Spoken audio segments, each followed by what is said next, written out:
Bonjour à toutes et à tous, merci de votre belle fidélité. Cette fois, Jésus n'est pas seul.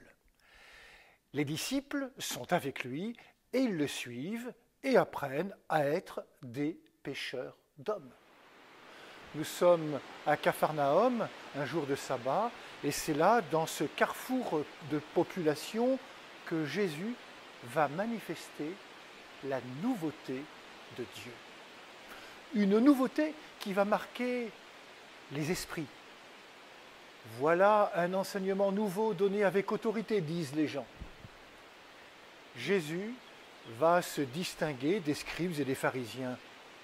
Il n'enseigne pas comme eux, disent les gens.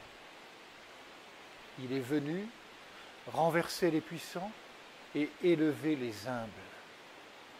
Combattre le mal qui flatte et nourrit l'orgueil pour offrir une vie juste et vraie, sans faux semblant et hypocrisie, une vie d'évangile, une vie sainte de la sainteté même de Dieu. Cette sainteté que crie l'homme tourmenté par un esprit impur, « Je sais qui tu es le saint de Dieu ».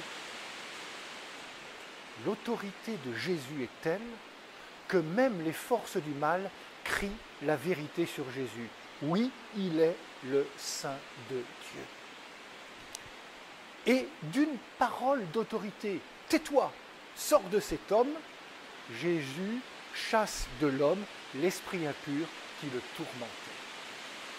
La nouveauté de l'enseignement de Jésus n'est pas dans son discours, mais bien dans ses actes. C'est son action qui est un enseignement. En libérant l'homme tourmenté, il lui redonne son autonomie, sa liberté.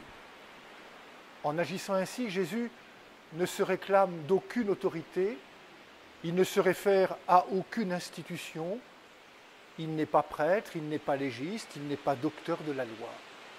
Jésus déploie ainsi la sainteté qu'il incarne, celle-là même de Dieu son Père, car Dieu seul est saint.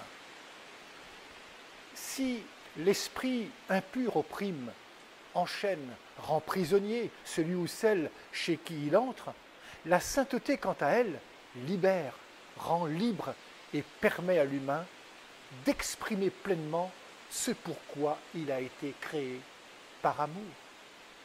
Ce jour-là, à Capharnaüm, Jésus a montré en acte ce qu'est la sainteté, l'expression d'une vie libre, libre du souffle même que Dieu a mis en nous.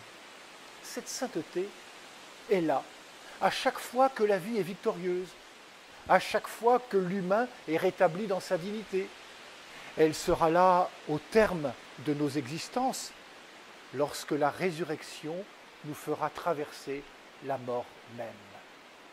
La sainteté est donc une aventure, l'aventure de la foi qui mène à la vie. Être saint, n'est-ce pas notre vocation de baptiser? Bonne journée à toutes et à tous, et surtout, prenez bien soin de vous et des autres.